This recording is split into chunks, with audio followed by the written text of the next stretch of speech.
Cred că e una dintre cele mai reușite acțiuni de promovare pe care un oraș din România l-a avut. Adică ce a făcut Filitul pentru Iași de ani de zile, n-ar fi reușit nicio campanie publicitară. O spun ca unul care vine pentru prima dată, dar care știe renumele acestui festival.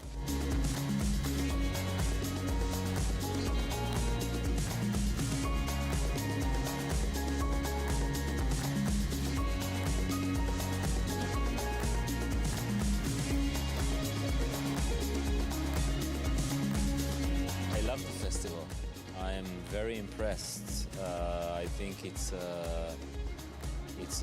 an amazing group of people, and their organization is amazing, and you get to meet Romanian writers and writers that I already know from other parts of the world. So it's really, really good. It's beautiful, and I think if there was not a festival like this, I would never come here. I mean, I would never discover what Iași is about.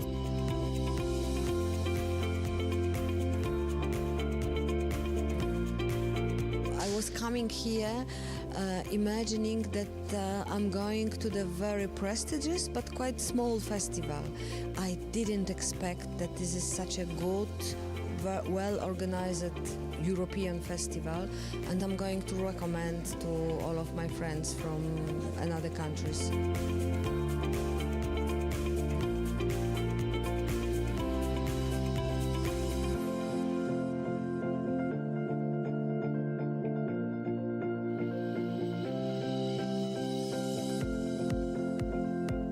This FILIT festival is globally one of the best organized festivals I ever attended. I feel so warmly welcomed here, and I have had great discussions with the translators and with the press and with the interviews, and people really feel that I have a feeling that people really care about books.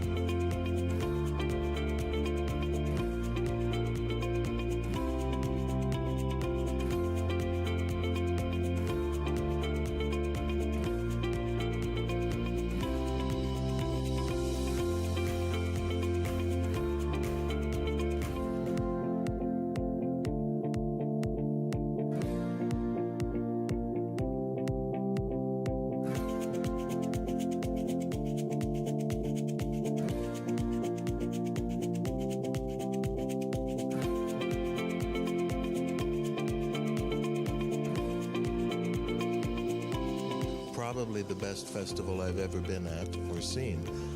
It's just so wonderful. The people are great, and in spite of how great the staff is and the people organizing it and running it, the audience is amazing too, which is a big part of it.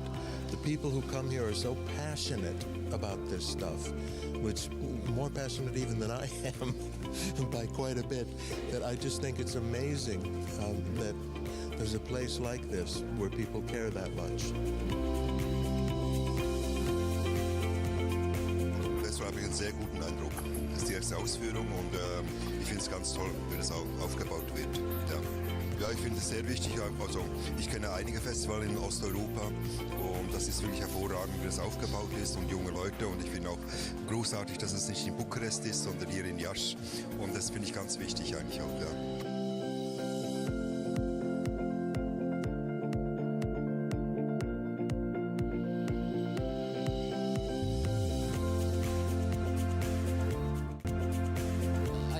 Astonished by the atmosphere, by the people, especially by the young people who are doing here all this volunteers work, and it is absolutely touching and nice what they do for us, for the authors, and the audience, which is absolutely attentive. And so I will be happy to come again and again and wish all the best to your city and to the festival. I'm thrilled. I'm absolutely thrilled. This is a beautiful, beautiful space, and having almost 700 people listening to me, talking about my books. It's something wonderful, really. It's been a beautiful experience.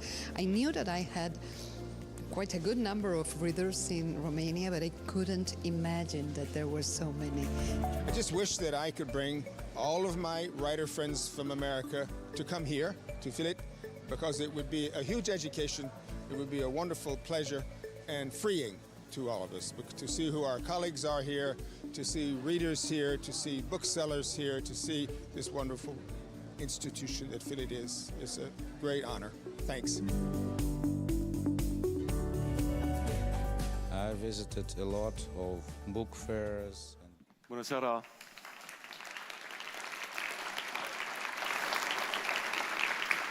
Bine ați venit la cea de-a patra seară FILIT aici la Teatrul Național Vasile Alecsandri.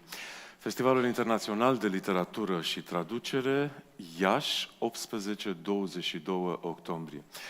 Și ce zi de vară indiană a fost astăzi aici la Iași, parcă făcută special pentru ipohondrii care spun că în octombrie e foarte frig la Iași. Arătați-mi pe cineva care refuză o invitație la FILIT acum, după 10 ediții. Bună seara și bine ați venit, doamnelor și domnilor! FILIT este un proiect anual organizat de Muzeul Național al Literaturii Române Iași și de Consiliul Județean Iași, iar ediția de anul acesta se desfășoară sub înalt patronaj al UNESCO și al reprezentanței Comisiei Europene în România. FILIT 2023 este finanțat de Ministerul Culturii și susținut de Mult Metal, căruia îi mulțumim pentru că a fost cu noi în această călătorie literară. FILIT e un festival care se desfășoară cu sprijinul Primăriei Municipiului Iași, Inspectoratul Școlar Județean Iași, Asociația Patrimoniu pentru Comunitate, Cărturești, Iulius Group, SCC, Mob Expert, Aqua Carpatica, Domeniile Sâmburești, Arcadia, Volvo și Luca. Parteneri de ospitalitate, Noir Coffee Roasters și Hotel Unirea. Parteneri, Institutul Francez Iași, Centrul Cultural German Iași, Forumul Cultural Austriac, Alecart, Clubul Logos, Institutul Polonez București, Norla, Palatul Copiilor Iași, Biblioteca Județeană Gheorghe Asachi Iași, Centrul Național de Studii Mihai Eminescu, Muzeul Municipal Regina Maria Iași, Librarium, Liceul Varlam, Centrul Ceh București și Reading is Cool. Partenerii locali a ediției 2023 FILIT sunt Acaju, Zori, Cuib, August, Birzon, Bindu, Bistru la noi, Cafeneaua noastră, Cafeneaua veche, Caferamica, Șelezami, Far, Fica, Gist, Huna, Iasiro, Navar, Panere, Retro Cafe, Teos Cafe, Treaz și Nu, The Trumpets și Zura. Vestimentația este asigurată de Tudor Personal Tailor.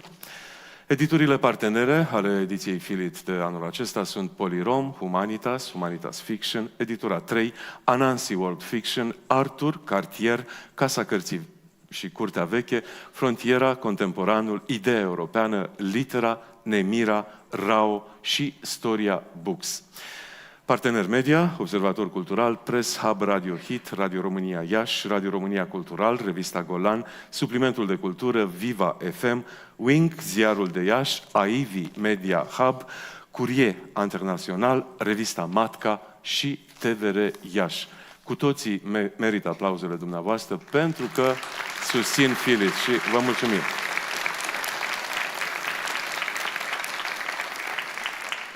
Așadar, a patra seară FILIT cu Burhan Sönmez, președinte PEN Internațional și unul dintre cei mai cunoscuți scriitori contemporani ai Turciei. Născut într-un mic sat din centrul Turciei, a crescut vorbind limba kurdă, într-o perioadă în care această limbă era stigmatizată și oficial interzisă în școlile turce. S-a mutat la Istanbul pentru a studia dreptul în anii de după lovitura militară din 1980.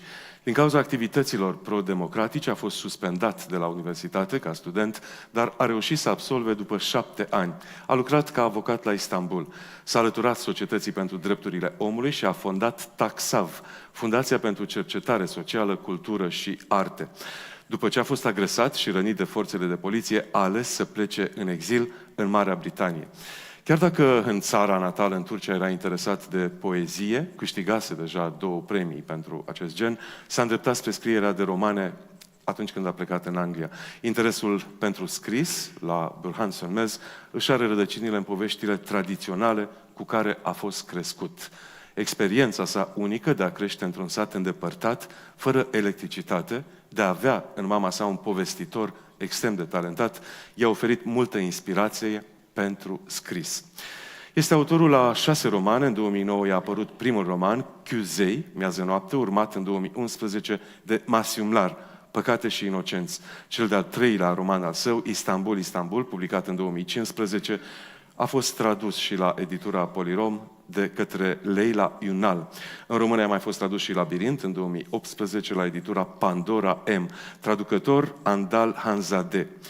Taș ve Gheolge, Păcate și inocenți, cel mai recent roman al său apărut în 2021, a fost recompensat cu prestigiosul Sedat Simavi. Este un premiu pentru roman din Turcia extrem de important. Nu era acesta ultimul roman, al 6-lea, se numește Piatră și umbră și îl găsiți la intrare în foaier. Puteți obține autograf la finalul acestei serii. A apărut la Pandora M în colecția Anansi Contemporan și a fost tradus de Veronica de Niculescu. Burhan Sönmez nu e doar scriitor, e și traducător. El a tradus în limba turcă cartea de poezie Căsătoria Raiului și Iadului de William Blake. A scris pentru diverse ziare, inclusiv The Guardian, The Spiegel, La Republica, a fost membru al jurului pentru Premiul pentru Literatură Cevdet Cudret în 2014, Festivalul Internațional de Film de la Geneva în 2020 și Premiul Inge Feltrinelli 2023. În prezent, Burhan Sönmez, unul dintre cei mai importanți scriitori ai Turciei și un scriitor care susține fățiș valorile democratice și liberale, își împarte viața între Cambridge și Istanbul.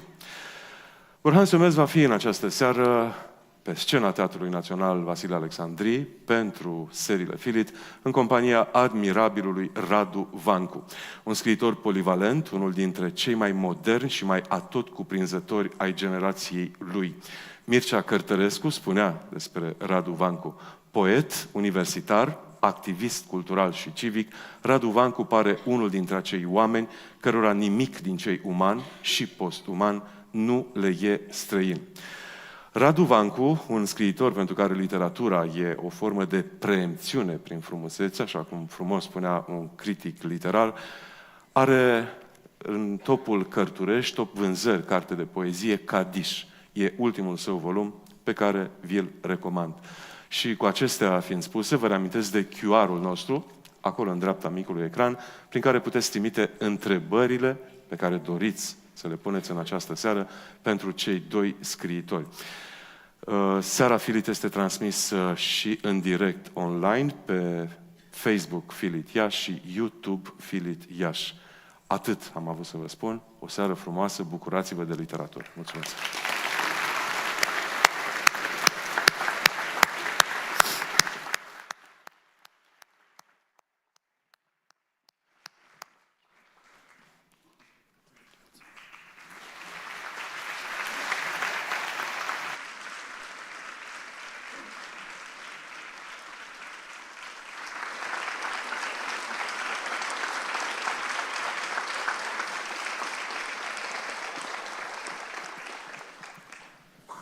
Bună seara!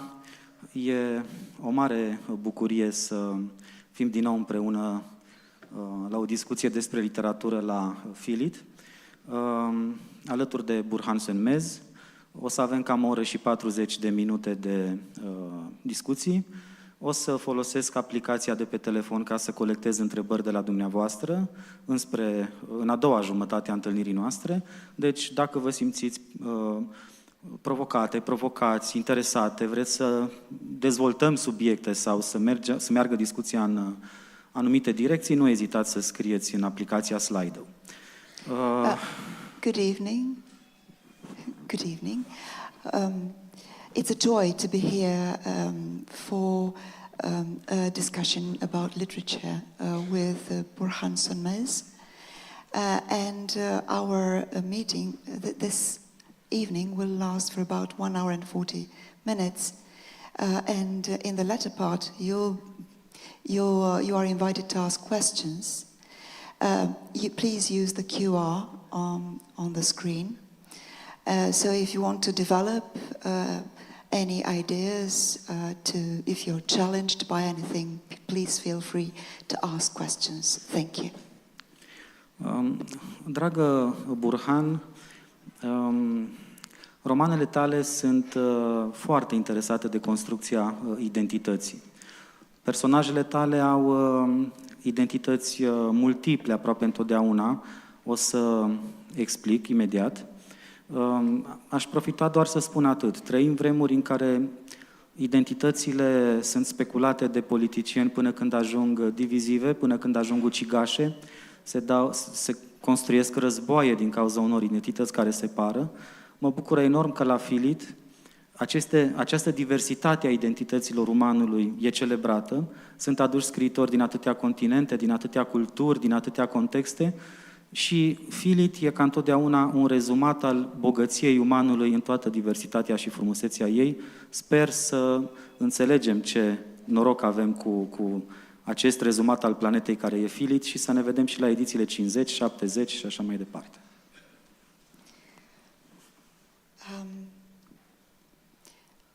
In your novels, you have multiple identities, and especially nowadays, we see that this is a challenge, this is a problem, this is an issue everywhere on the globe.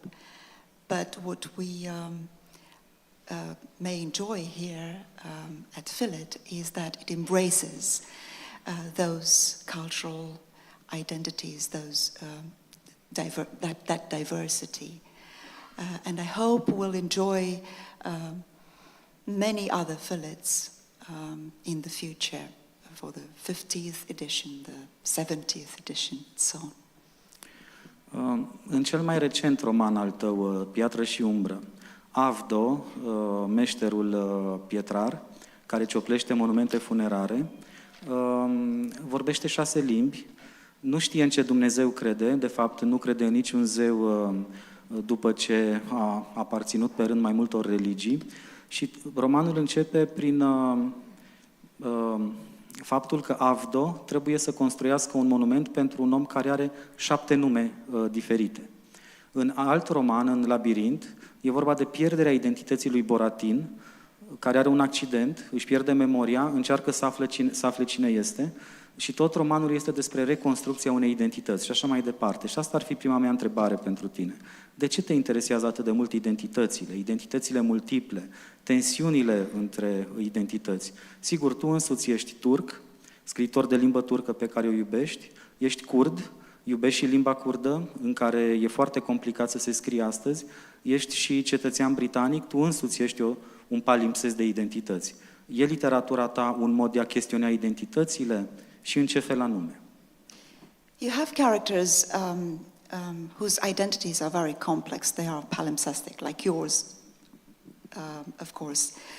In your latest book, your latest novel, The Stone and the Shadow, there's that key character of yours who's a craftsman and whose identity is uncertain and who has to carve a monument for a deity with 7 names. Also, in your other novel, Labyrinth, Boratin, your key character, loses his memory, therefore he has identity problems. What can you tell us about this palimpsestic identity, which is yours as much as your characters? Thank you very much. Good evening, everyone. It's a great pleasure.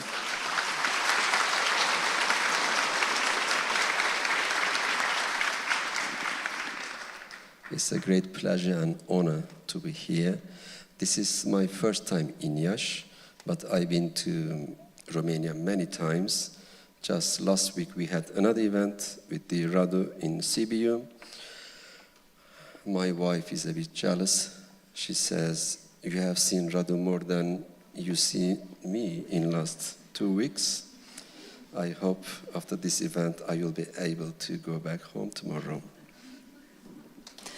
Este o plăcere și o onoare să fiu aici. Este prima dată când vin la Iași.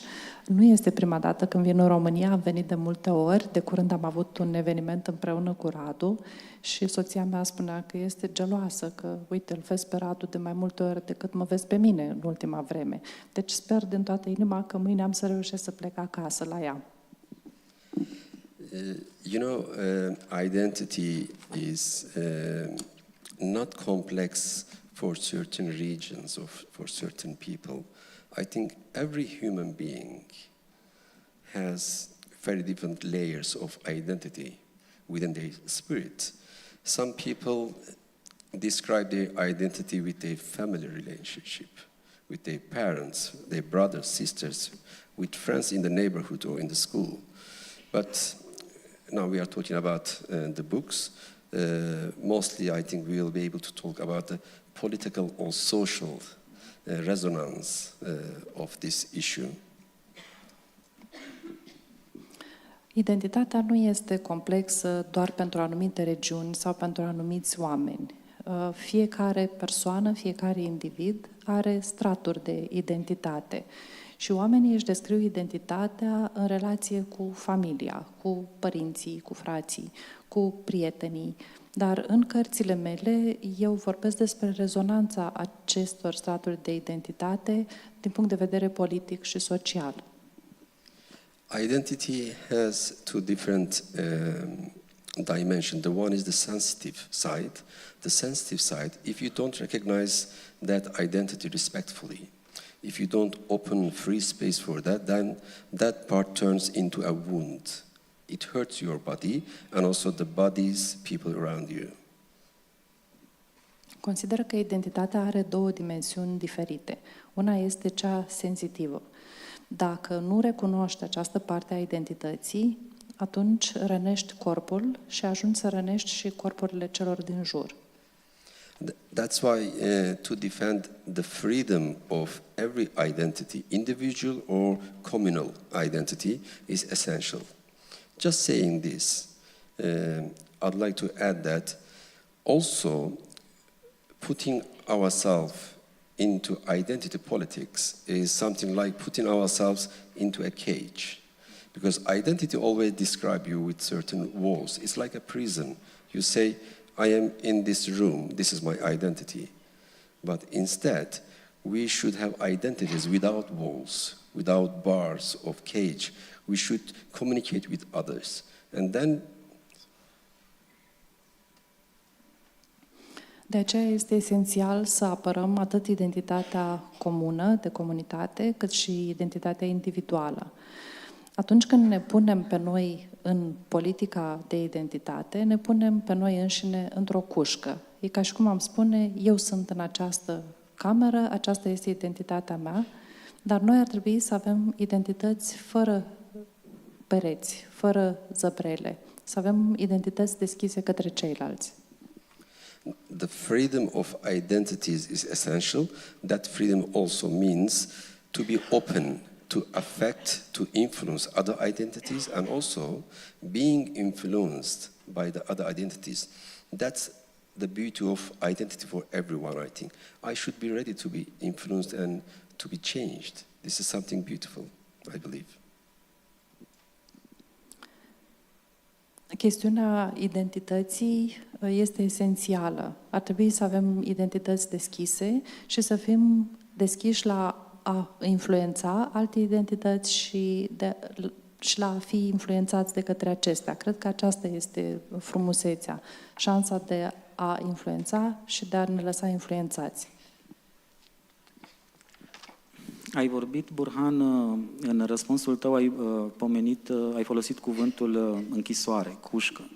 Tu ai cunoscut experiența asta, ai cunoscut experiența închisorii, ai fost închis în studenția ta și apoi ca absolvent de drept, ai apărat deținuți politici sau în orice caz oameni acuzați de guverne autoritare din Turcia, ai fost închis, ai fost torturat, ai intrat în comă, ai fost aproape să-ți pierzi viața, ai fost salvat, ai fost transportat și salvat în Londra, unde ai fost declarat de guvernul turc persona non grata. 10 ani n-ai intrat în Turcia. Ai scris despre asta în primul tău roman tradus în română, în Istanbul, ți-ai folosit această experiență Acolo 4, de fapt cred că mă opresc pentru traducere mai bine. Yes, you have this experience as a student. You were tortured and you were aggressed by the police, and you were seriously wounded, and that's because you used this word cage and prison. So you had all this experience in your life. Being wounded, you were transported to a hospital in London. And later, when you were a law graduate, you started to defend people who were unjustly accused and attacked by an authoritarian government. Când ai ajuns în Londra, dintr-un poet cum erai, ai devenit prozator când ai trezit din comă. Nu vreau să spun că trebuie să treci printr-o comă ca să ajungi din poet prozator, dar asta a fost cazul tău. Și ai folosit experiența asta în roman, în Istanbul. 4 prizonieri, un frizer, camo, un student, un țăran și un doctor sunt închiși într-o cameră de 2 metri pe 1 metru într-un centru de tortură, foarte asemănător cu centrul de tortură din Istanbul în care tu ai fost torturat. Și între sesiunile de tortură, pentru a nu nebuni, își povestesc unul altuia despre cantitățile de frumusețe din viața lor. Despre familii, iubite, soții, copii, despre Istanbul, despre Mare, despre tot ceea ce aduce frumusețe în viața lor. Și acum întrebarea mea ar fi chiar asta. Cum e posibil ca cineva care a trecut prin atâtea suferință să vadă încă frumusețea și să fie atât de pasionat de frumusețe încât să construiască literatură în care suferința și frumusețea nu doar coexistă, ci parcă se hrănesc una din cealaltă? Yes, you suffered a comma, and you switched from poetry to prose. I'm not saying that. It takes a comma to get a person to do that switch. But in Istanbul, you have 4 characters: a barber, a student, and a doctor, who are kept prisoners in a torture chamber, very similar to the torture chamber you had an experience of.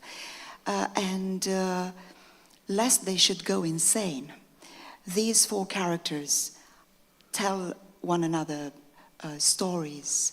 They tell one another about the beauties in their lives, be those their families, landscapes, the sea, whatever. And in your writing, I can see, and one can see, beauty triumphing, the triumph of beauty, despite the sufferance. More than that, it seems that the two are blended together and they feed each other. So that's my question. How is that possible?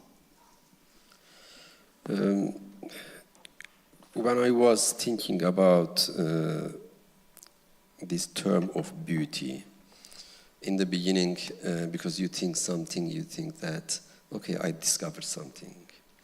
But of course, then you read and you see that it's already been discovered before you, ages ago.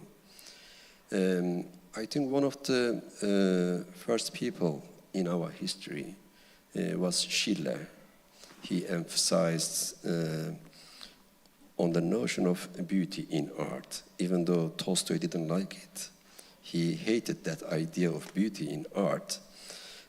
I defended that Schillerian approach to beauty in my novel and in the way that I perceive art in general. Gândindu-mă la acest termen de frumusețe, când am dat de el, am zis, m-am gândit, eu am descoperit frumusețea și pe urmă mi-am dat seama că ea fusese de mult descoperită, frumusețea în artă. Schiller a fost unul din primii care vorbește despre frumusețe în artă. Tolstoi detesta ideea asta, dar eu, în scrierile mele, apăr această idee a frumuseții în artă. You know, since the time of Plato and Socrates, they always in search of some moral elements in art. That's why they were very much scared of poets, because poets were influencing young generations in a wrong way, they were saying. Because their focus was on the question, what is wrong, what is right in the content. But for us, for myself, for, let's say, modern reading, the focus is what is beautiful, what is not beautiful in art. So I try to follow this path. Încă de la Platon și Socrate, cei doi se gândeau la elementul moral din artă.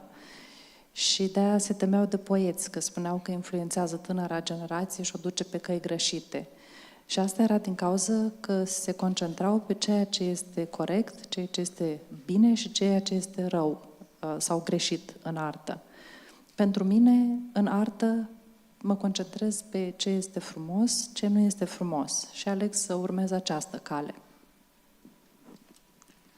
Într-o discuție anterioară, tu mi-ai spus că, deși scrii în limba turcă, în mintea ta, literatura ta se produce și în limba kurdă. Limba kurdă e limba invizibilă de dedesubtul sau de deasupra limbii turce a prozei tale. Cum e să scrii simultan în două limbi?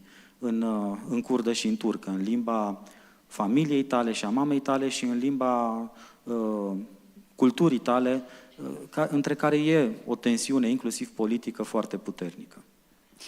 You're writing in Turkish, but you told me that when you write in Turkish, you also think of it in Kurdish, so that happens in a way simultaneously. The two languages coexist for you as a writer in your head in the process. So what does it feel like to write in two languages simultaneously? One being the language of your family, a personal language, and the other, the language of your culture. And there's this tension at the same time between these languages. What does that feel like? Of course, it's personal story, and every personal story partly is a social history in your country. I was born in a small Kurdish village.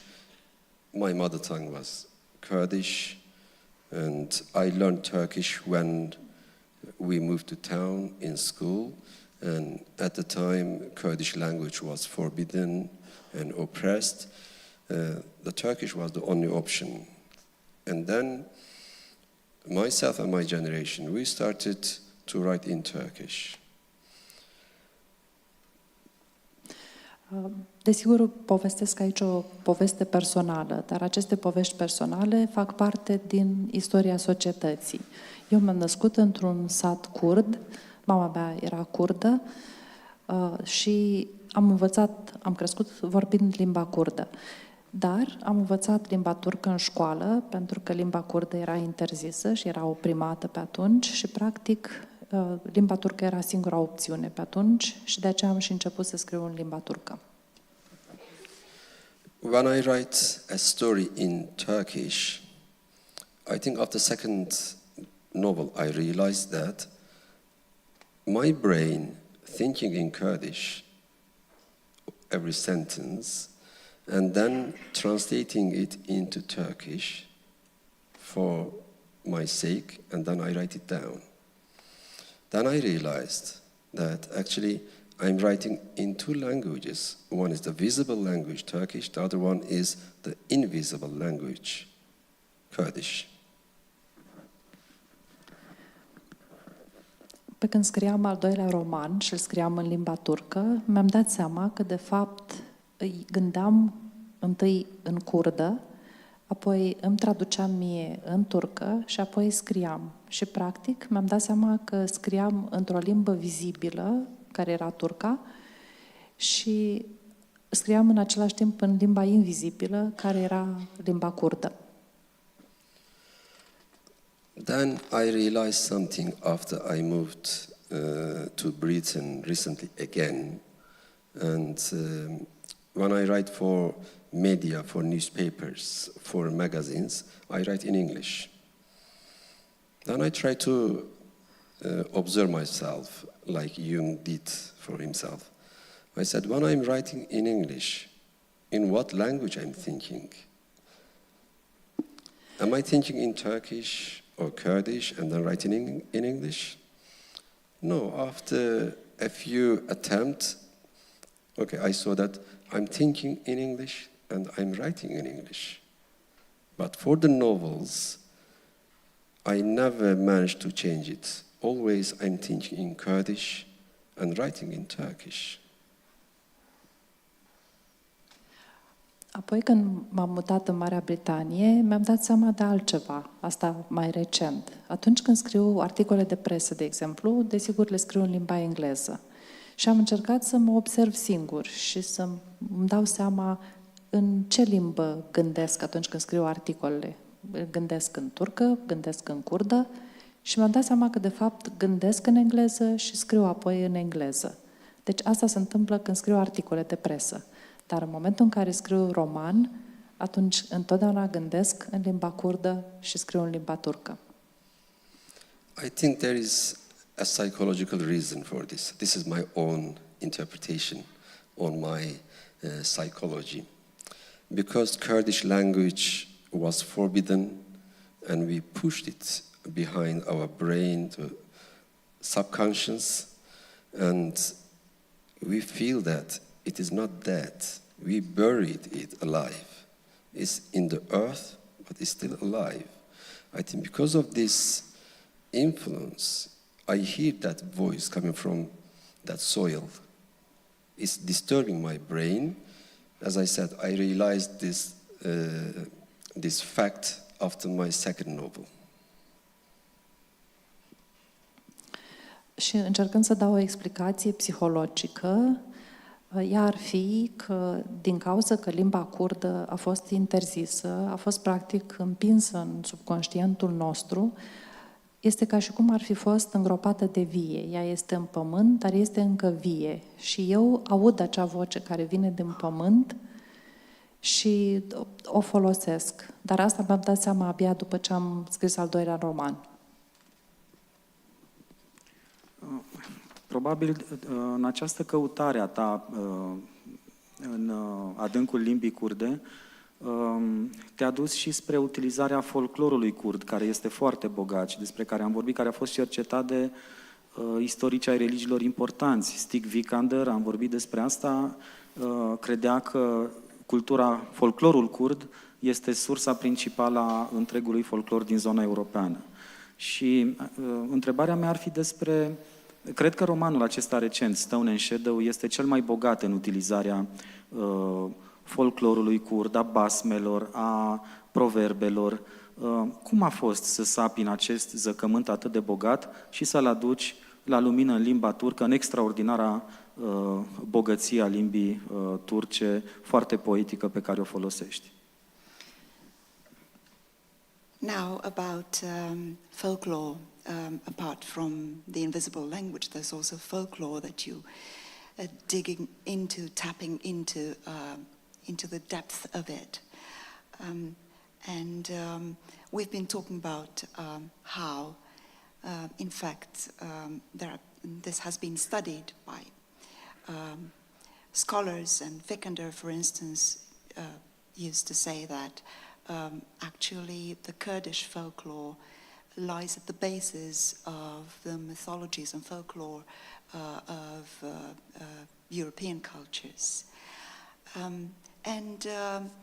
Maybe your most poignant effort, creative effort of doing that, tapping into that reservoir, is in your latest book, The Stone and the Shadow.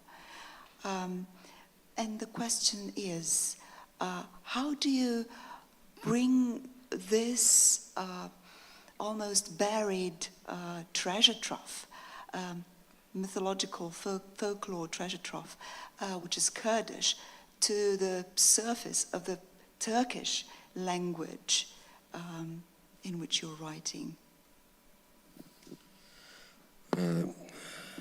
I think the whole world is an unknown universe for us. When we moved to town, I was little. First, I had to know our Turkish friends, Turkish neighbors, and their language, their beautiful language. I love Turkish. It's wonderful if we leave the political problems aside. And then, years passed, I realized that there is another world behind that. The world of Dostoevsky, or Marquez, or Dante, or Aragon, or Baudelaire. And then you see that in this great ocean, you are just a small boat, you know, on top of the tide or at the bottom of it. But still, you would like to give that color of your boat to that ocean, you know, alongside other boats of literature. And you realize that for you, for your culture, the whole world, you know, in need of being discovered, as well as your own culture. Toată lumea este un univers necunoscut. Atunci când m-am mutat la oraș, a trebuit să fac cunoștință cu noi mei vecini, care erau turci, care vorbeau limba turcă. A trebuit să învăț limba aceasta și este o limbă foarte frumoasă, lăsând politica deoparte. Și mai târziu am început să descoper că în lume mai sunt și Dostoevski, și Marquez, și Baudelaire, și că universul limbilor este mai complex. Și în literatură, în limba în care scrii, te simți ca și cum ai fi o bărcuță pe ocean, ba sus pe val, ba coborât de pe val, dar alături de alte bărci care navighează pe același ocean. Deci, până la urmă, pentru noi, toată lumea trebuie să fie descoperită. Ne-am amuzat cândva de coincidența asta. Tu te-ai născut într-un sat numit Haimana. Unul dintre scriitorii noștri naționali, Caragiale, s-a născut într-un sat numit Haimanale, lângă Ploiești. Și ai fost interesat atunci. Cred că am înțeles de ce în Stone and Shadow apare Haimana pomenit frecvent și face o etimologie care ar veni dinspre armeană. Caragiale venind cumva dinspre exteriorul, să zicem, culturii române, venind dinspre Constantinopol, familia lui în cultura română, a găsit soluția asta de a se raporta la cultura română cu un sarcasm și o ironie dizolvante, geniale, extraordinare.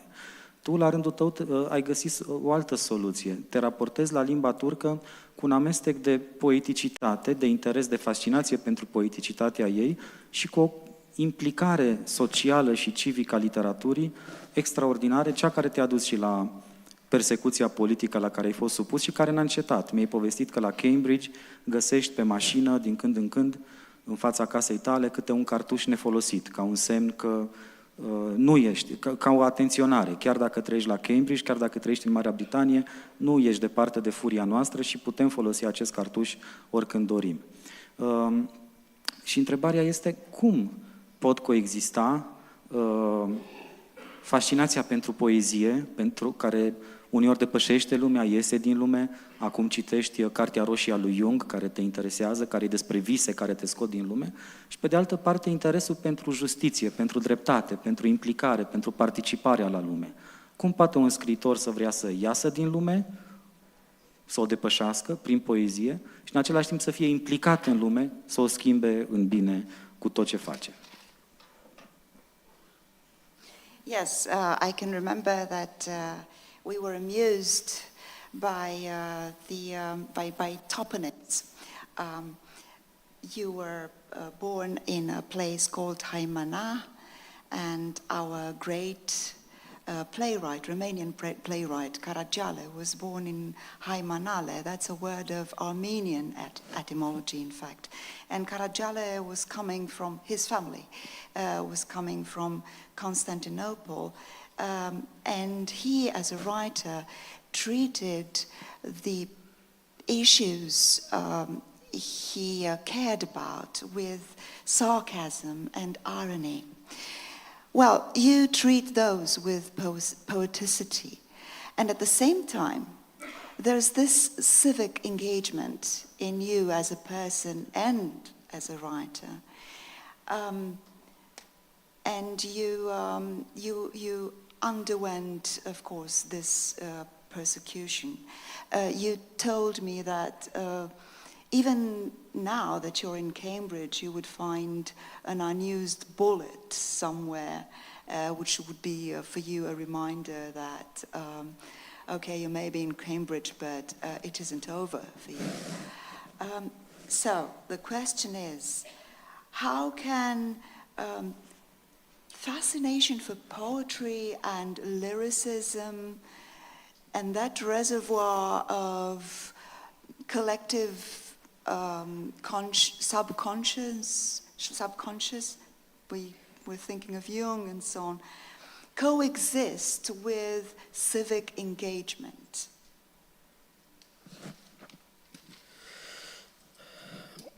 You are born in a troubled environment. It becomes your normality. You know, when we talk about the situation of certain people, then we worry about them, especially for writers or journalists today. Let's say a journalist from Iran or from Myanmar or from China, from Uganda, from Peru. These are the main places nowadays PEN International is focusing on to be able to help writers and journalists. But when it is something very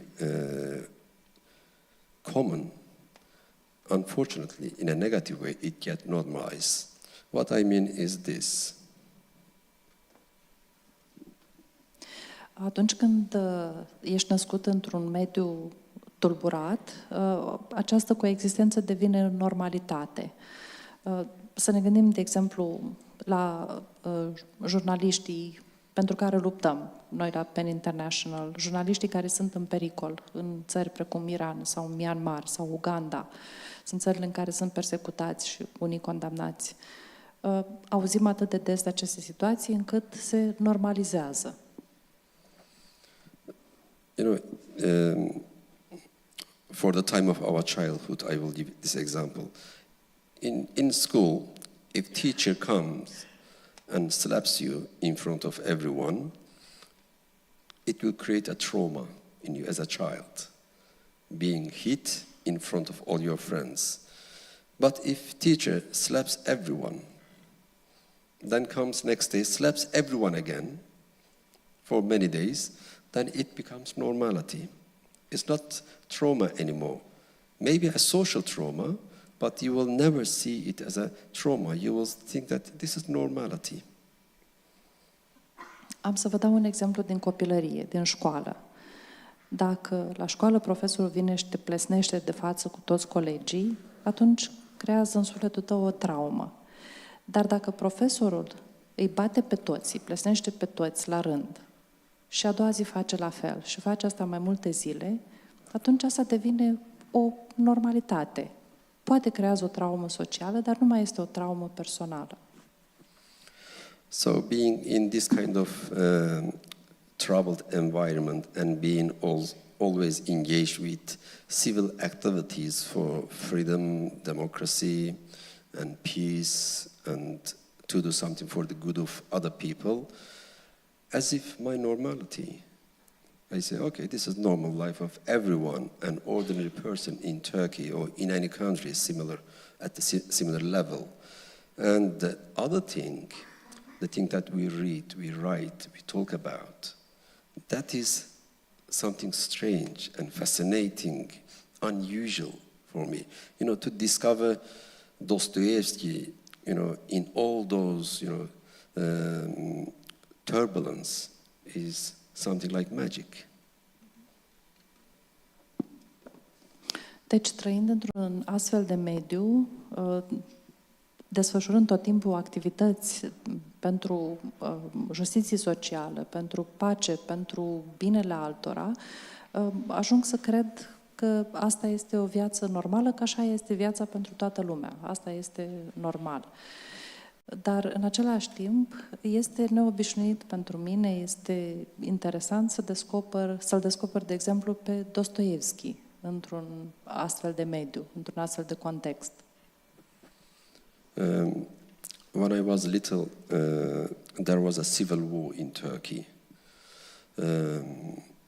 Afterwards came a military coup in 1980. Just before that, there was a civil war. About 5,000 people were murdered on the streets during the clashes between different groups, right and left.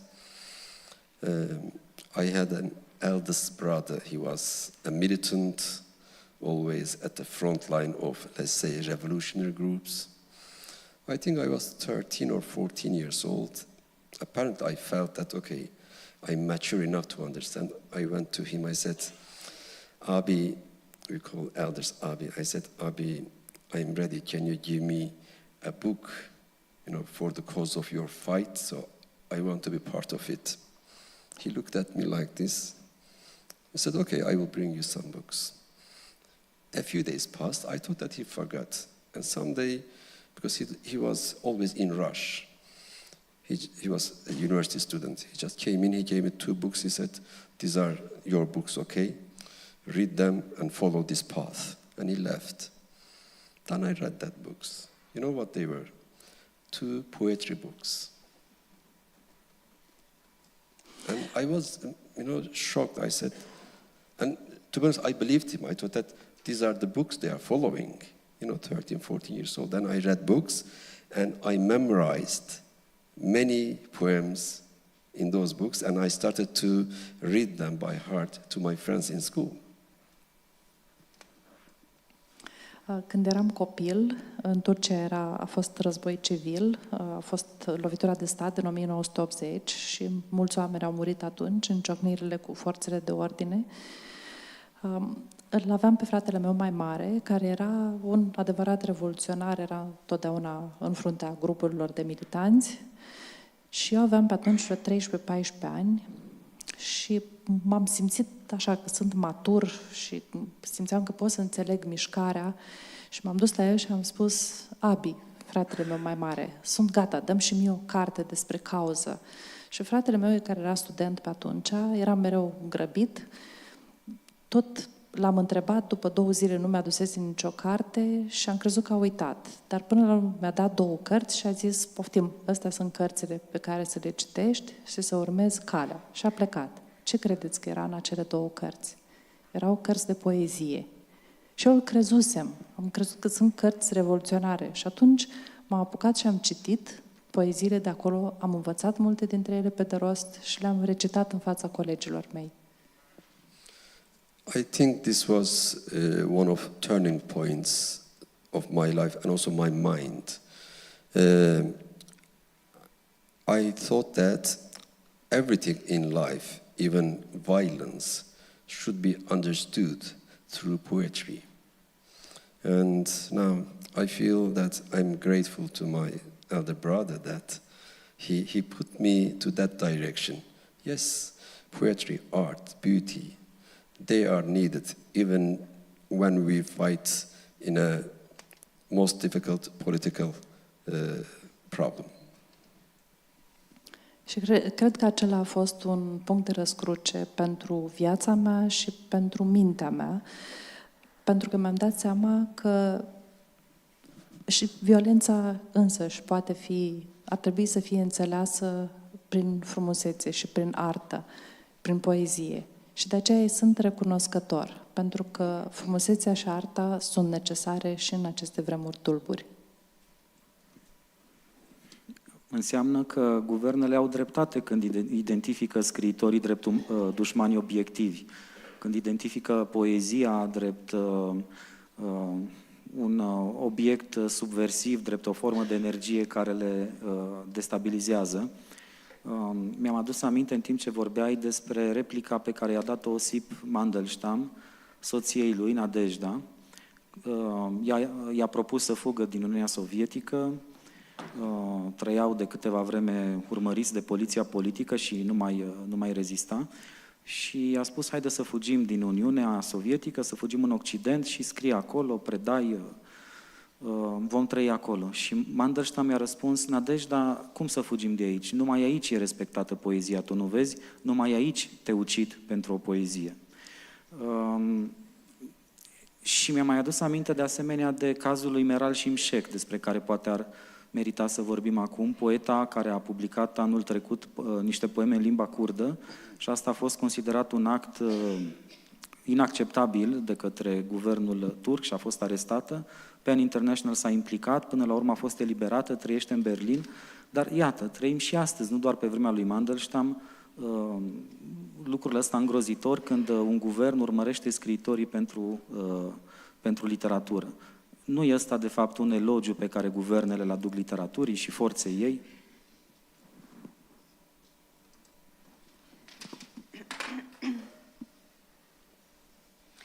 So aren't governments right when they say and think and take measures against poetry as being subversive? And this reminds me of a reply given by Mandelstam to his wife, Nadezhda. They were persecuted and they were enemies of the regime. And she proposed to him that they should go away, leave the country. But Mandelstam answered, where else can we go? Can't we see that it is only here in this country that poetry is respected? Can't you see that only in this country you get killed for writing poetry? And there's another case, much more recent, that of a Kurdish poet, a female poet, who was oppressed for her poems, and now she lives in Berlin. But this issue of poetry being potentially subversive and actually subversive for certain regimes, isn't that actually a eulogy for literature and its worth and its beauty? When we write something, we are alone. We are in our study, in a room, there is no one. We just want to finish a beautiful page that day. We don't have any other purpose. Either it's a story or a poem, or as a reader. We are in the same room, we just read a beautiful book. You know, we just want to have that beautiful time losing ourselves in that book. It has no other aim, but apparently it has an influence. And then you suddenly hear someone at the door, knocking at the door, bang, bang. You open, you see policemen or military, they say you are in the middle of a criminal activity. Either writing something dangerous or reading something dangerous. We are taking you to the court, to the prison, or maybe murder you. Then you realize that whatever you do as writer or reader is innocent, but has a big influence in this life.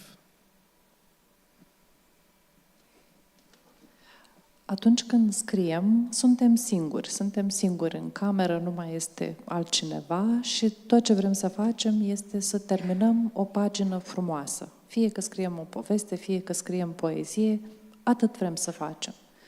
De asemenea, atunci când citim, suntem singuri. Vrem doar să ne pierdem în acele pagini, fie că citim povești, fie că citim poezie. Și poate suntem singuri scriind sau citind și bate cineva la ușă, deschidem și vedem că e poliția. și ne spune: am venit să vă arestăm pentru că desfășurați o activitate infracțională și vă duc la închisoare.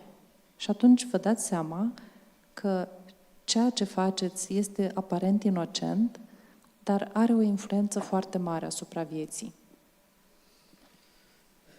In many countries nowadays, this innocent act of reading and writing being targeted by the governments, and then we have to act to help each other, to help writers and readers in other places, to help people that we don't know. Because I am involved with PEN International Writers Organization, we have solidarity. Only from a single country, Afghanistan, we rescued more than 100 writers last year. But we couldn't rescue 2 PEN members. They were murdered by Taliban. We rescued so many people from Myanmar in the last 2 years, but we couldn't rescue PEN member a young poet sentenced to death by the court and executed by hanging. This is happening in this age, in this time, in this world. And in Turkey or in Belarus or just in Italy 2 weeks ago, a journalist was sentenced, fined, because of a single word he used against the prime minister. So, what is the standard of freedom of expression across the world? Here, the standard should be described by us, not by politicians. And of course, then we realize that this is a fight.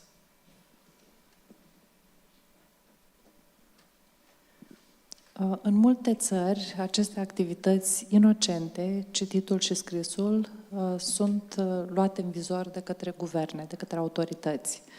Și noi trebuie să acționăm și să protejăm, să apărăm scriitorii și cititorii. Avem această datorie. PEN International este o organizație care apără drepturile jurnaliștilor și a scriitorilor oprimați și reușește în multe cazuri într-adevăr să-i salveze. În Afganistan, de exemplu, am reușit să scoatem de acolo peste 100 de scriitori. Cu toate acestea, 2 membri ai PEN International n-au putut fi salvați, au fost omorâți.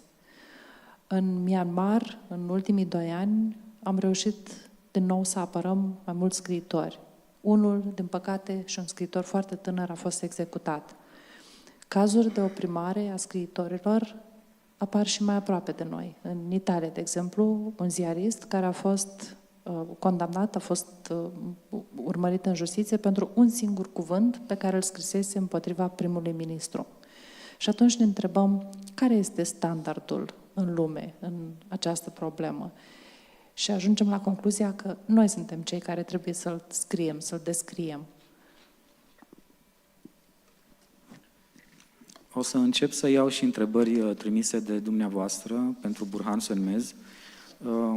Una dintre cele mai votate întrebări se potrivește în contextul discuției, spune așa: credeți că torționarii sunt aleși dintre oamenii fundamental răi sau există un context care ar putea transforma orice persoană într-un torționar? Now we're starting to take questions, and the first, which I find very important, is this one.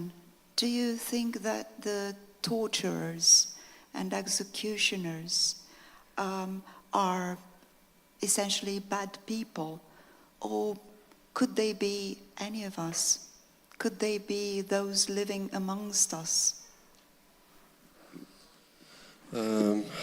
I think we shouldn't think in the way that Nazi concentration camp officers being depicted in the Hollywood movies. They are evil, very special creatures. No, they are people like us. Hannah Arendt wrote about this, And in Turkey or in every country, we don't need to find examples. Just follow social media to see how we torture each other, how we hate each other, how we spread misinformation about each other. N-ar trebui să, atunci când vorbim de călăi, de torționari, n-ar trebui să ne gândim la ei așa cum ne gândim la ofițerii SS din filmele hollywoodiene, că sunt răul în sine și nu, erau oameni normali. Chiar și în ziua de astăzi, în social media, suntem fiecare torționarul celuilalt. Ne torturăm reciproc, ne urâm reciproc, răspândim dezinformare. Pentru mine sunt două lucruri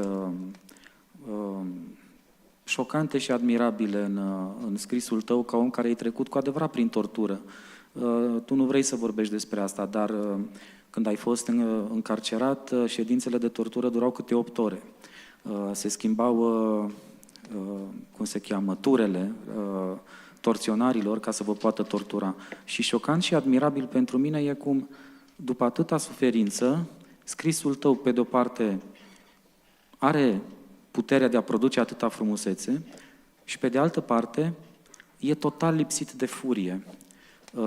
Și despre asta aș vrea să te întreb acum, despre lipsa de furie, lipsa de voință de răzbunare din scrisul tău, cum e și din atitudinea ta publică. Cum e posibilă? De unde și are rădăcinile?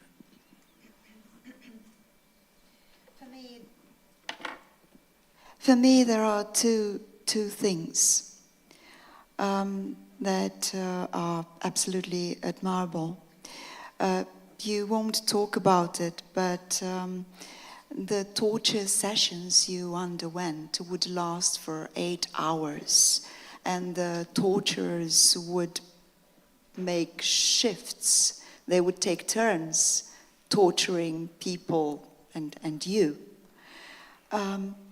So my question is, after all this suffering, I see that your writing produces and expresses beauty on the one hand, but on the other hand, there's no fury in it, no hatred.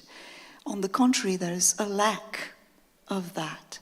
How do you account for that? I think one of the reasons, again, about this normality of violence. When I was a young university student, there was a military coup in Turkey. That is the official figure, according to authorities. In the first 2 years of military coup, 850,000 people, mostly youngsters, arrested, tortured. And that we can assume that the unofficial number is over 2 million. Poate un alt motiv ar fi această normalizare a violenței. Când eram student, a fost altă lovitură de stat, una militară, și în primii 2 ani, cifra oficială este că 850.000 de oameni au fost arestați și au fost torturați. Vă dați seama că cifra reală este mai mare de 2 milioane. It is like a factory when you are there. You know, it's a small cell, 1 meter by 2 meters. You are some days 4 people, some days 10 people. People come and go, and there are so many cells around. And then, when you get released, you meet your old friends again. Usually, you never talk about torture. Usually, when you talk, you always find a funny point to make fun of your friend. You say, you remember when they crucifying you, you made this kind of scream, and then we laugh. Then he or she says, no, you were so funny when they gave you electric shock, you did this. I think this is maybe psychologically a way of dealing with your pain. It's kind of therapy, you know, to bring it down. And even the previous generation of 1968, maybe they suffered more than our generation. They have international language among themselves. They never use the term prison. They say, you remember you were on holiday in Istanbul. Then I was in Ankara on holiday. The holiday means prison time. And then they start to talk about it, never about painful things. I don't know, maybe it's a good treatment for ourselves. Viața în închisoarele din Turcia, mai ales în perioada cu lovitura militară, era ca într-o fabrică, o fabrică de tortură. Stăteam în celule de 1 metru pe 2 metri, eram câteodată 4 oameni, câteodată 10 oameni, unii veneau, alții plecau, se rulau prizonierii și după ce erai eliberat, te întâlneai cu prietenii și niciodată nu vorbeai despre tortură, despre suferință. Dar, în schimb, discuțiile decurgeau, îți aduce aminte, mamă, ce ai mai țipat atunci când te-au bătut. A fost foarte amuzant. Sau, dar pe tine când ți-au aplicat șocuri electrice, mamă, ce ai mai țipat și tu. Și râs împreună cu ei. Deci este o formă de terapie. Probabil cei de pe vremea loviturii de stat din 68 au suferit chiar mai mult. Și între ei au ca un limbaj internațional, ca un limbaj special. Ei când discută despre perioada respectivă, nu spun când am fost la închisoare în Istanbul sau în Ankara, spun când am fost în concediu la Istanbul sau Ankara. Și eu cred că este totuși o bună formă de terapie. I think I changed in 2 ways. When I was young, I believed in violence, in positive violence. If you want to defeat Nazis, you have to fight them. Any dictatorship, you have to fight against it, even using violent means. But years passed, and my political or ideological or whatever you call it, approach changed. Now I am at a point that I totally believe in pacifism, in a kind of pacifist, anarchist, peaceful way of resisting, like Tolstoy said, like Gandhi said. And also, I think another influence is we are aging. And now I think I'm at an age to promote peaceful language. Even though the world is now being poisoned by the violence in every corner, we need to raise this voice of peace in resistance. Not surrendering, not giving up anything. We have to surrender in a peaceful way.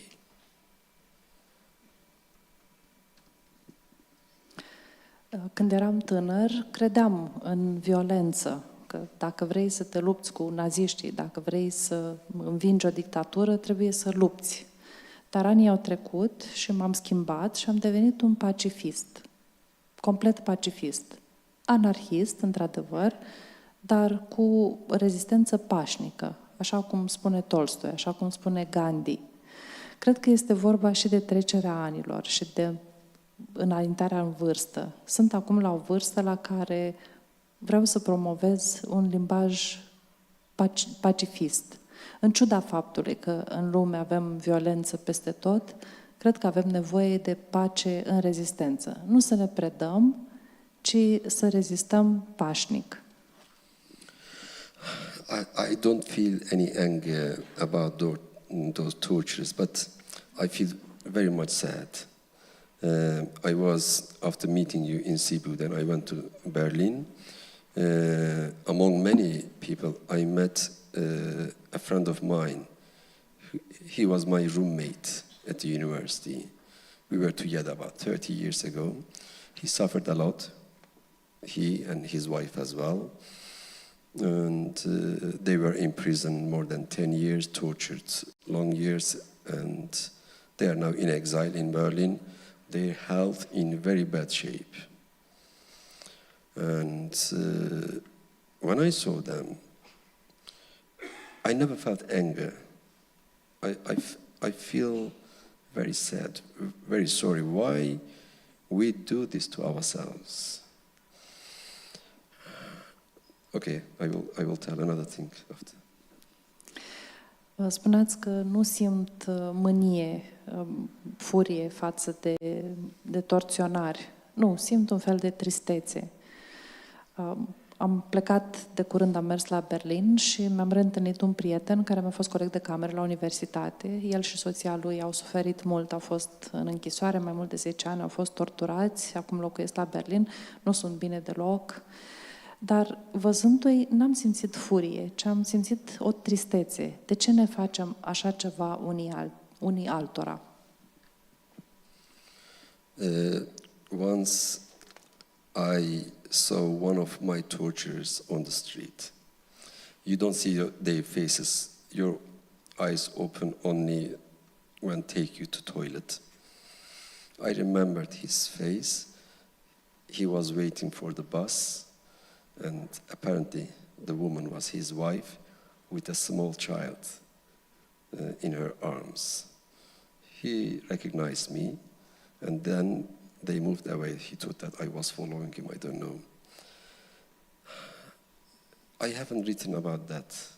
I don't know how to write it. I love that family.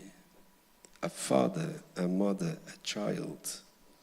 I'm sure that one woman, 90%, doesn't know anything about her husband's real profession. Maybe she thinks that her husband is fighting for the defense of nation, country. That is the moment we have to train our own spirit. Okay, I want him, that torture, to train his spirit to become a good person, but at the same time, I need to train myself. I should create an example for the next generation. Do not harm anyone. Don't do anything related to violence. Do not murder any animal. You know, these kind of things. Human civilization, we are still very primitive. Look at, we just discovered these writings 7,000 years ago. It was not a million years ago, it's just 7,000 years ago. We are still learning. We are still in evolution, in spirit and in cultural sense, in social sense. So we need to create examples. That's why art is so important.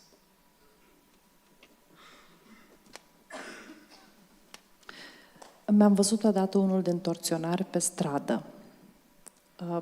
Este interesant că l-am recunoscut pentru că în închisoare, la ședințele de tortură, aveam ochii acoperiți, nu le dezlegau la ochi decât când mergeam la toaletă. Și atunci l-am văzut pe unul dintre ei, am reținut fața și l-am văzut prin oraș. Era un autobuz, era cu o femeie, probabil soția lui, și cu un copil. Și am urmărit o vreme. N-am scris despre asta în cărțile mele, dar eu iubesc acea familie. Femeia aceea nu știe ce face soțul ei cu adevărat. Sunt sigur 90% că ea nu știe ce face el. Probabil că ea crede că el apără țara și națiunea. Și pentru omul acela, aș vrea ca el să se schimbe spiritual, dar în același timp vreau să fiu și eu un exemplu, să mă schimb și eu spiritual, să fiu pașnic, să nu omor, să nu fiu violent, să nu omor animale. Noi, oamenii, umanitatea, omenirea, suntem încă primitivi. Gândiți-vă că noi scriem de doar 7.000 de ani. Deci n-am descoperit scrisul acum câteva milioane de ani. Doar 7.000 de ani. Și încă învățăm, încă evoluăm spiritual, social și cultural. Și de aceea avem nevoie de artă.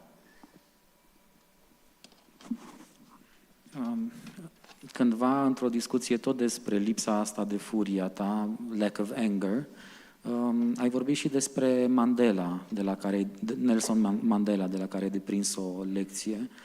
Cred că îți mai aduce aminte, nu? Once in a discussion about this lack of anger, you mentioned Nelson Mandela. Do you remember? Yes, he has interesting story. You know, Nelson Mandela is a great example, but an interesting example because he was not like Gandhi, he was leading an armed struggle and he was defending violence against white oppressors, interestingly. But he tried and managed to turn that culture of violence towards a peaceful environment. When he was released from prison, because he was so famous, everyone around the world started to call him main Western politicians. And among them was Bill Clinton. He was not president at the time, I think. And he rang him and he said, okay, so we are happy that you are free now. We support a few diplomatic sentences. Then Bill Clinton says, sir, I'd like to say something straightforward. Other day I read one of your interviews. In the interview you say that you don't have any anger or hatred towards your torturers or those, white oppressing community that tormented you for 28 years in prison or murdered your friends, your family members. You can't be serious. This is a diplomatic show. You say that I don't hate them. And Mandela just says, no, you are wrong. That's my real feeling. If I hate them, that means I am like them. If I don't want to be like them, I should be a different person, a person without hate, without their language, their feeling, and their lifestyle. I think this is something we can follow. Of course, it's difficult to follow it. To talk about it easy, but to do it so difficult. Da, Nelson Mandela are o poveste interesantă, pentru că el nu promova rezistența non-violentă, precum Gandhi, ci rezistența armată, violentă, împotriva opresorilor albi. Dar a reușit să întoarcă această violență către un mediu pacifist. Când a ieșit din închisoare, toată lumea îl suna, mai ales politicienii din Occident, și l-a sunat și Bill Clinton, care nu știu dacă era președinte pe atunci, dar i-a dat telefon și a spus: sunt bucuros că ați ieșit din închisoare și alte chestii diplomatice. Și după aia a spus: am să vă întreb direct, am citit un interviu al dumneavoastră și ați spus că nu aveți niciun pic de mânie față de cei care v-au torturat, față de comunitatea albă, față de autoritățile albe care v-au omorât, familie, prieteni.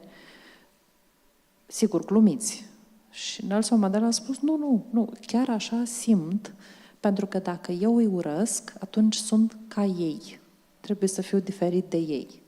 Deci este o cale pe care o putem urma, este una dificilă, dar se poate face. Ai vorbit mai devreme despre revederea unui prieten care făcuse închisoare și nu vă mai văzuserăți de mulți ani și se potrivește în acest context o altă întrebare, de asemenea foarte votată, primită de la public, care spune: cum a fost momentul întoarcerii în țara natală, adică în Turcia, după un deceniu, după 10 ani de absență? Earlier you spoke about meeting a friend again after a long time. And the question is, what did it feel like to be back in Turkey after an absence of 10 years? I think every meeting is a good opportunity for a novelist to start to write a new story, because it's a new opportunity to talk about what happened when you missed, after 10 or 20 years you are seeing your friends, they have a different history, you have a different history, you talk, and then you see that there are so many different worlds and you can create a wonderful story there. And my personal feeling is, with those friends that I met recently, the sadness and the sorry at the center for them, but at the same time, the satisfaction and the joy of feeling that we are still together. And about 15 years ago, when he was trying, that friend, particular friend, trying to leave Turkey illegally because he didn't have passports, he was on the run again. I was in Britain. A friend of us from the same time at university wrote to me. She said that we are trying to help this friend. We need this big money. Can you send us? And then we all did. This kind of things you do always for your friends that you haven't seen 10 years or 20 years, 30 years. And then you do it for people that you never know. You know, an organization, you are part of it. And this is something I think beautiful about human nature. You want and you are ready to do something good for others.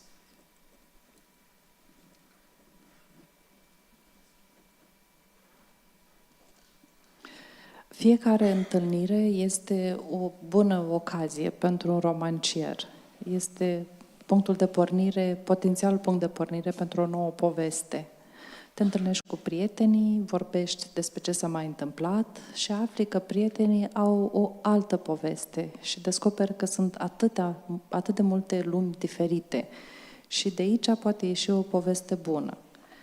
Când mă întâlnesc cu prietenii, da, simt tristețe pentru ce le s-a întâmplat lor, dar simt și satisfacție și bucuria de a fi din nou împreună.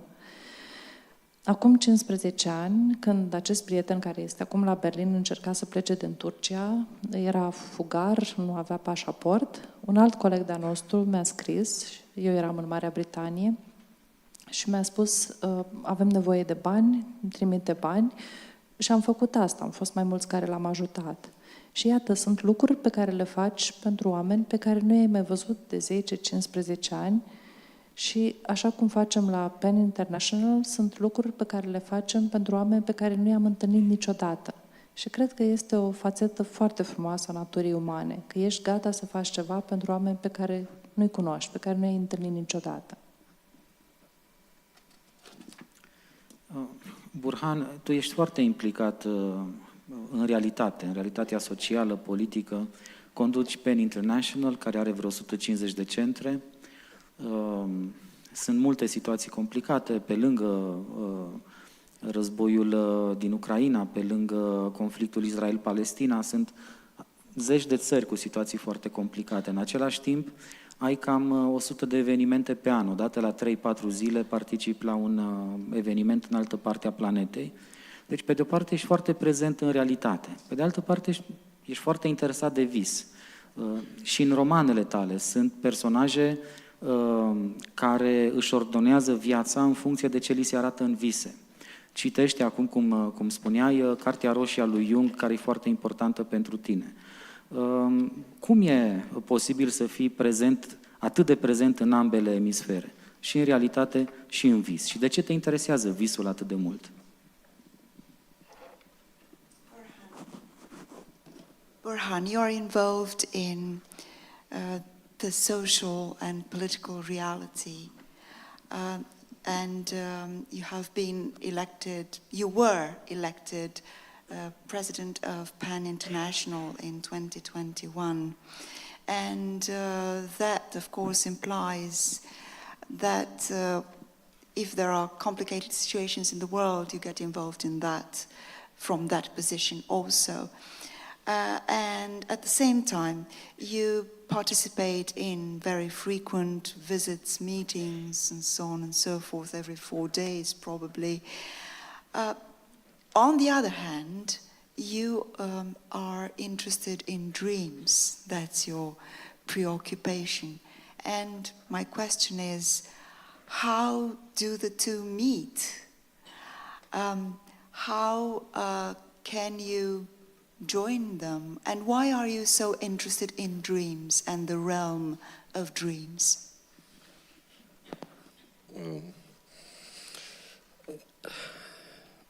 You know, about dreams, I'm not able to see dreams anymore. because I had an accident in 1996, 27 years ago. Turkish police came, they tried to murder me because it was a strange time in Turkey. There was an assassination campaign towards intellectuals. Every day, a journalist or an academic, a lawyer, would be assassinated on the street. And then it was my turn, they came, but I was lucky and I survived. I was heavily wounded, all this head, gun and brain trauma, and I received medical operations and long-year treatments. And okay, then I can forget about the pain. But there are things that remaining with you. One of them is losing your ability to see dreams. Even though the psychologist I attended many times, they say that your brain certainly sees dreams, but you are not able to remember them because they are not proper way of seeing them. Yeah. În ceea ce privește visele, eu nu mai pot visa, nu mai am vise. În 1996 am avut incidentul cu poliția. În Turcia, în vremea respectivă, era o campanie de asasinare a intelectualilor. Deci erau ziariști, erau juriști, în fiecare zi murea cel puțin unul. Atunci am fost rănit grav la cap, am fost operat, am făcut multă vreme tratament, dar am trecut peste durerea de atunci, dar, în schimb, nu mai am vise. Am fost la psiholog și mi s-a spus că creierul visează în continuare, dar nu mai reușesc să țin minte visele. In my first novel, it is not in Romanian. It's called North. North is about a legend takes place 2,000 years ago. In that story, I wrote about a man 2,000 years ago. He is with his horse and cart, traveling from one village to another to buy dreams from people. He buys people's dream and give them something in exchange. It was my own, idea. I wish I would be able to buy other people's dream and to make them my own dream. În primul meu roman, care n-a fost tradus în limba română, care se numește Nord, miază noapte, există un om deci e povestea unui om care acum 2000 de ani umbla cu căruța din sat în sat și cumpăra vise de la oameni. Deci cam asta este și dorința mea. Mi-aș dori să pot să merg, să cumpăr visele de la oameni și să le transform în propriile mele vise.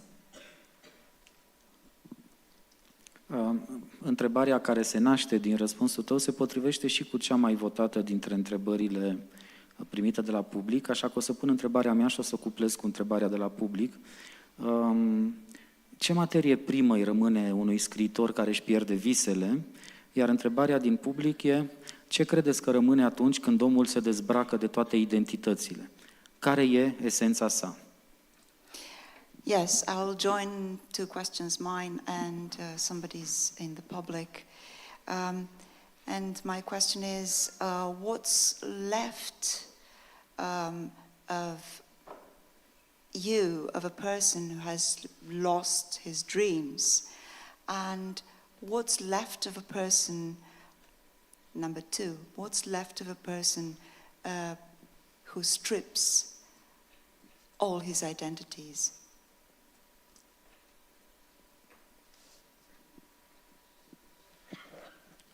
Okay.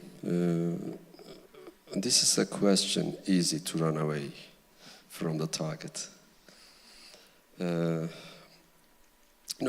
Identity politics, unfortunately, it is something I cannot run away from because I'm Kurdish, because my mother tongue is forbidden, because I was born in that village. I grew up with the stories of my mother, And so what shall I do? And at the same time, I'm in love with Dostoevsky, a man in different language, in different age, in different time. And how can I create a fusion between the story of my mother and the story of that Dostoevsky guy? I tried to find an exit in this question of identity by creating my own path on my way, in this trap. Chestiunea identității, a politicii identitare, este una de care nu pot fugi, pentru că m-am născut într-un sat curd, am crescut vorbind o limbă interzisă, am crescut cu poveștile mamei, dar în același timp l-am descoperit pe Dostoevsky și personajele lui și m-am gândit cum pot fuziona povestea aceasta a identității venite dinspre mama mea și cu personajele lui Dostoevsky. Și atunci m-am hotărât că trebuie să-mi creez propria mea cale. I think we are approaching the end. Maybe I have to say a few things about my mother. She died this year, a few months ago, and I wrote everything with her voice in my mind, the voice of her storytelling. She couldn't read and write. When a new book published, grandchildren, my nieces, nephews would grab the book and go to her saying, "Grandma, now we are going to read the new book of the uncle to you." She said, "Okay, read, kids." They would start, and I was hearing in the other room. And after 1 or 2 pages, she would say, "Stop it. He's just copying me."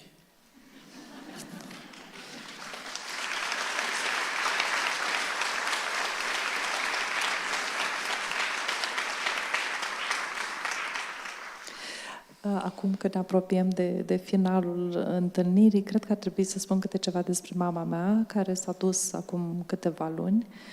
Vreau să vă spun că am scris tot ce am scris cu vocea ei în minte, cu vocea ei cu care îmi povestea când eram mic. Mama mea nu știa nici să citească și nici să scrie. Și de câte ori mi-apărea o carte nouă, nepoții mei îmi luau cartea, se duceau la ea și îi spuneau: "Uite, acum o să-ți citim din cartea nouă a lui unchiu." Și începeau să-i citească și eu auzeam din camera cealaltă cum citesc ei și după 2-3 pagini mama spunea: "Ia opriți-vă, că nu face altceva decât să mă copii pe mine."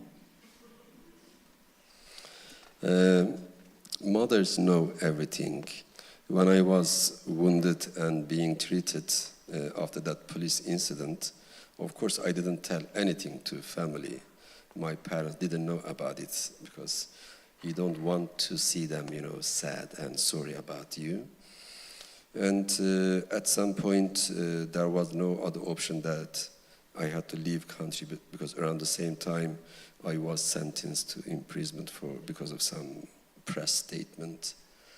And I was going to leave Turkey, and I didn't know when I would come back or whether I could be able to come back because of my health condition. I very much believed that I was going to die very soon. And I was living in Istanbul, my parents living in central Anatolia and that hometown. Then I went to see them. I spent my last week with her, and every night I had that, this was before smartphone age for the younger generation. I had that cassette tape recorders, and I said, "Mom, can you tell me all those Kurdish stories and legends you told us when you were little? I'd like to record them." I recorded all of them. When I left Turkey, that was the only thing I was carrying with me. Still, I keep them. And I don't listen them at all. They are there.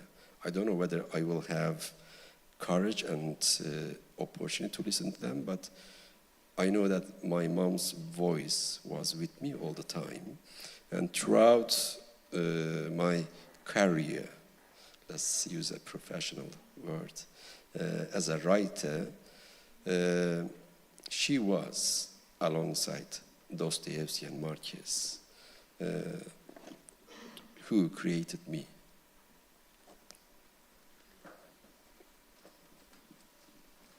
Să știți că mamele știu tot întotdeauna. Atunci când am fost rănit, nu le-am spus părinților, nu am vrut să-i amărăsc, dar când a trebuit să plec din țară și trebuia să plec pentru că eram condamnat pentru un articol și nu știam dacă am să mă mai întorc vreodată, pe vremea aceea credeam că am să mor foarte curând. Eu locuiam atunci în Istanbul, părinții mei stăteau în Anatolia și m-am dus la ei și o săptămână am stat cu mama și am rugat-o în fiecare seară să-mi spună poveștile pe care mi le spunea când eram eu mic și am înregistrat pe un reportofon. Era în vremea dinaintea telefoanelor mobile. Când am plecat din Turcia, acele casete cu înregistrările mamei erau singurul lucru pe care îl aveam la mine. Nu le ascult, nu le-am ascultat, dar le am. Nu știu dacă am să am vreodată curajul și puterea să le ascult, dar astfel vocea mamei mele a fost cu mine.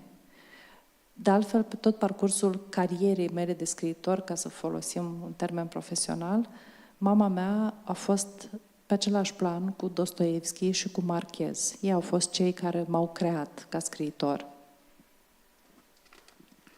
În romanul tău foarte recent apărut în român, acum vreo săptămână, Piatră și umbră, există o scenă care se petrece în 1939, când începuse al doilea război mondial.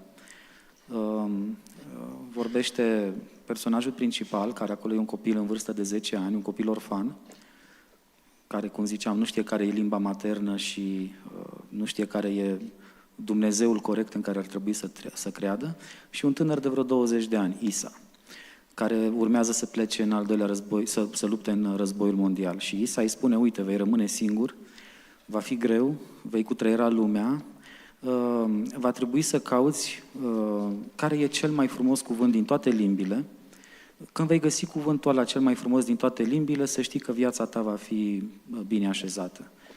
Și copilul, care are 10 ani, cum spuneam, îi zice, dar eu știu deja cel mai frumos cuvânt din toate limbile, este mama. Și îi spune cuvântul mama în 6 limbi lui Isa.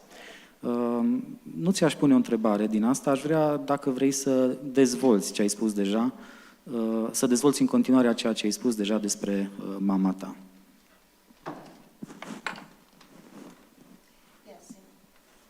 In your most recent book, Stone and the Shadow, there's a scene set in 1939, which is the onset of the Second World War.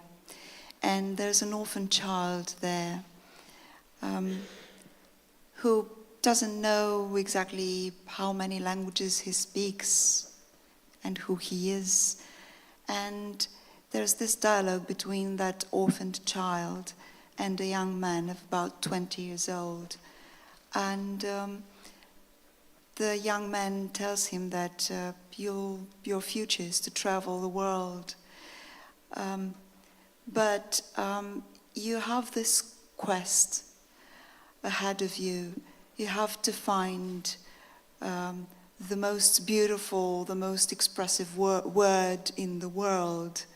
And the child answers and he says, but I've already got the word, and he tells him the word mother in 6 languages.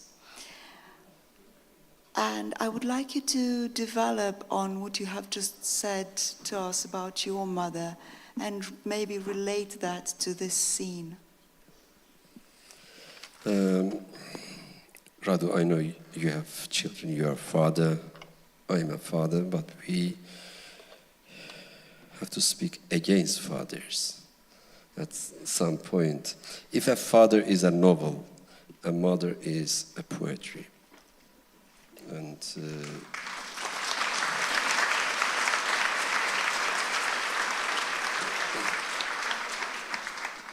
Și eu și tu, Radu, suntem tați, avem copii, dar am să vorbesc puțin împotriva taților, pentru că dacă tatăl este un roman, mama este o poezie. Still, those mothers, those women are thinking about us. My mother would always call me, and after exchanging a few sentences, she would definitely ask about the new novel I'm working on. She would say, "Are you able to work on your new novel?" I would say, "Yes, Mom, I'm working." "Okay, what are you writing nowadays?" She's an illiterate woman. She didn't see, school or anything else, just from a small Kurdish village. And I would tell her, she would advise me. I admire her courage. She would advise me, and always she would say, "Don't forget to add something about your father, okay?" I said, "Okay." But I think she had that sense that I'm writing only about her. But she always wanted my father with her. So I think I tried to give a space, maybe not very well balanced, but space for both of them.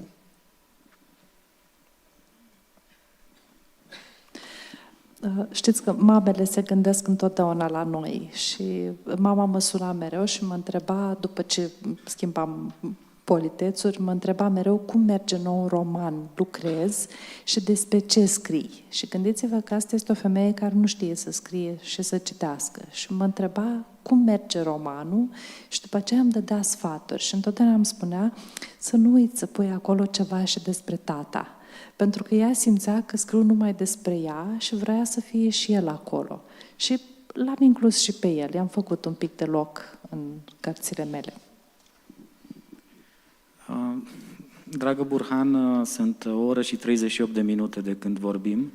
Mai e timp de o întrebare, dar o să pun două întrebări care erau inevitabile, venite dinspre public. Prima e o întrebare care spune: ați citit vreun scriitor român?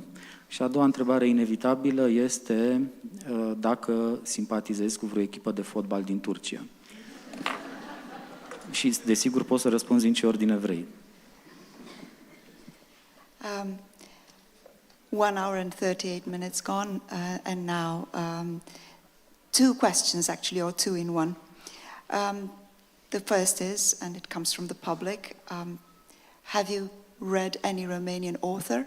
And number two, do you support any football team, any Turkish football team? And you can answer in any order.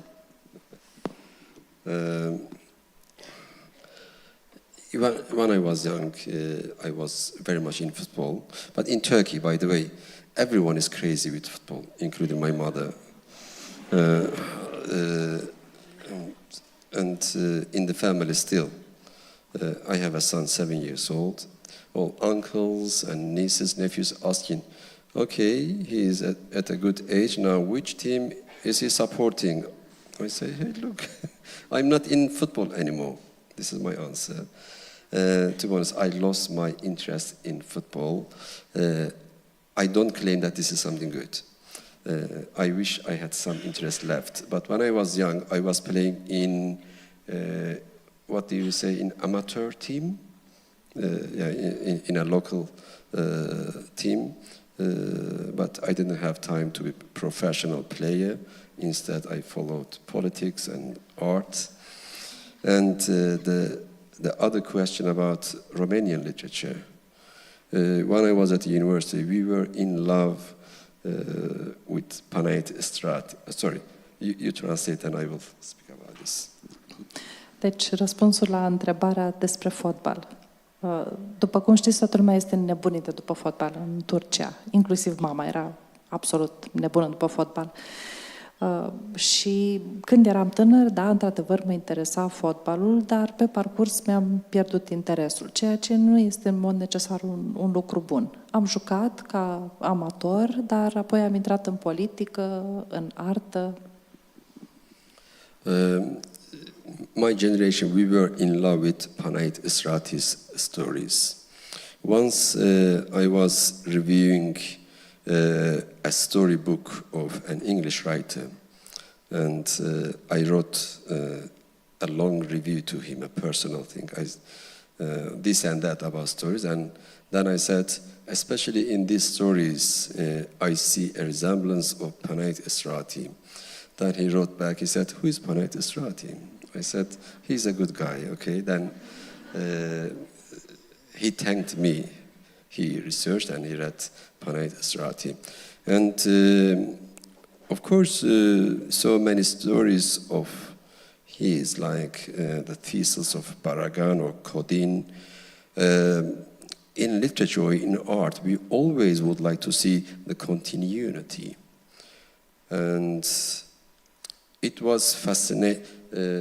By the way, when I was in Turkey, when I returned to Turkey after 10 years exile, I became a publisher, a director of one of the biggest publishing house, and I was the only publisher of Mircea Carterescu. I published his Nostalgia, Orbitors, and I can't say that I understand Orbitor in the beginning until I visited Bucharest. I visited Bucharest, then I returned back, then I read Orbitor again. You know, my feeling was that in the story of Panayit Israti, Codin was dead, but actually no, he is alive. He is wandering in the streets of Bucharest in the Orbitor.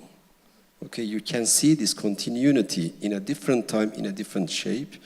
I think this is a joy to see and to understand a different nation, a different language, and different tradition of art.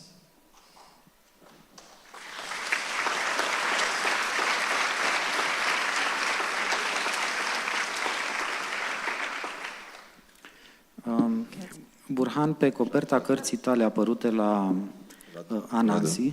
Translation. Scuze. Răspunsul privind literatura română. Când eram la universitate, eram îndrăgostiți mai mulți de povestirile lui Panayit Israti. Odată am făcut o cronică la povestirile unui scriitor englez.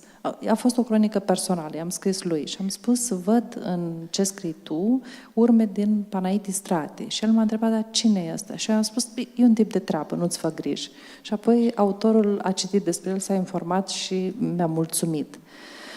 Vedeți, noi în literatură și în artă ne place să vedem o anume continuitate. Mă gândesc la Ciulinii Bărganului, mă gândesc la Codin. Sunt opere pe care le-am citit și mai târziu, eu când m-am întors în Turcia am devenit editor, aveam singura editură care a publicat Nostalgia și Orbitor de Mircea Carterescu și credeam că am înțeles Orbitor și apoi am mers la București și la București mi-am dat seama că, de fapt, Codin nu murise, ci era pe stradă, umbla pe străzi prin București în Orbitor. Și astfel am făcut această legătură de continuitate și cred că este o bucurie să poți să înțelegi diferite națiuni, diferite limbi și diferite tradiții culturale. Burhan, la ediția românească apărută la Anansi din Piatra și Umbra, Bogdan Stănescu a selectat pe copertă un citat care spune, din presa internațională, care spune: Burhan Sönmez a devenit pentru Turcia ceea ce este Garcia Marquez pentru Columbia și Naguib Mahfouz pentru Egipt și sunt doi laureați ai premiului Nobel amândoi. Bogdan Stănescu a publicat acum 2 ani pe Annie Ernaux, care a luat apoi premiul Nobel, l-a publicat anul trecut pe Ion Fosse, care a luat apoi premiul Nobel și te-a publicat anul ăsta pe tine.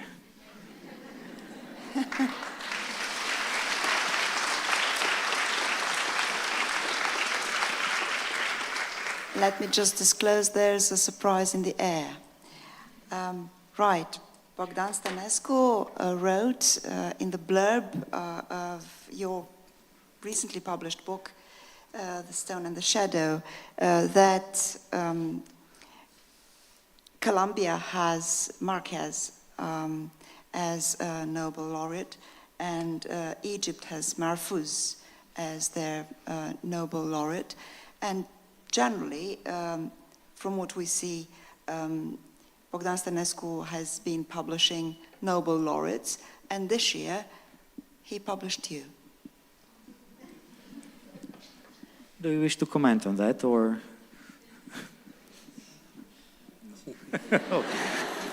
Sorry.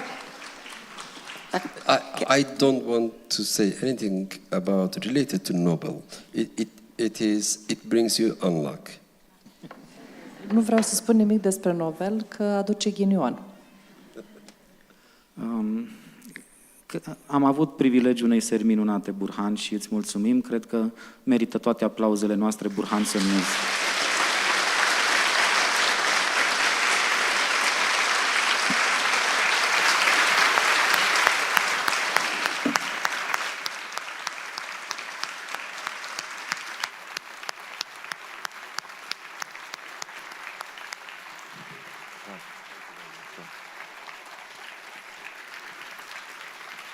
Vă mulțumim foarte mult, Burhan Sönmez și Radu Vancu, în cea de-a patra seară Filit.